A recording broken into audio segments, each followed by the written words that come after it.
ಸಮಾಜದಲ್ಲಿ ಆಗಿನ ಸಮಯದಲ್ಲಿ ಅಂಬೇಡ್ಕರ್ ಅವರ ಒಂದು ಚರಿತ್ರೆಯಲ್ಲಿ ಎಲ್ಲರೂ ಓದ್ಕೊಂಡು ಬಂದಿದೆ. ಬಾಬು ಜಗಜೀವನ್ ರಾಮ್ ಅವರ ಕಥೆಗಳು, ಸೊ ಇದೆಲ್ಲದನ್ನು ಓದಿದಾಗ ಆ ಒಂದು ಟೈಮ್ನಲ್ಲಿ ಸಮಾಜದಲ್ಲಿ ಅಸ್ಪೃಶ್ಯತೆ ಎಷ್ಟರ ಮಟ್ಟಿಗೆ ಬೇರೂರಿತ್ತು.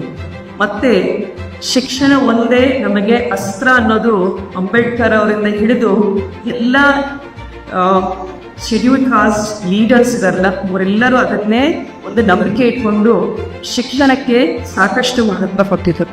ಅಂಬೇಡ್ಕರ್ ಅವರು ಸಾಕಷ್ಟು ಕಡೆ ಹೇಳ್ತಾರೆ, ಯಾವ ಹಳ್ಳಿಗಳಲ್ಲಿ ಅಥವಾ ಯಾವ ದೇಶದಲ್ಲಿ ಗಂಟೆಯ ಶಬ್ದ ಅಂದರೆ ದೇವಸ್ಥಾನದ ಗಂಟೆಯ ಶಬ್ದಕ್ಕಿಂತ ಶಾಲೆಗಳ ಗಂಟೆಯ ಶಬ್ದ ಜೋರಾಗಿ ಕೇಳುತ್ತೋ ಆವತ್ತಿನ ದಿನ ನಮ್ಮ ದೇಶ ಅಭಿವೃದ್ಧಿ ಆಗುತ್ತೆ ಅಂತ.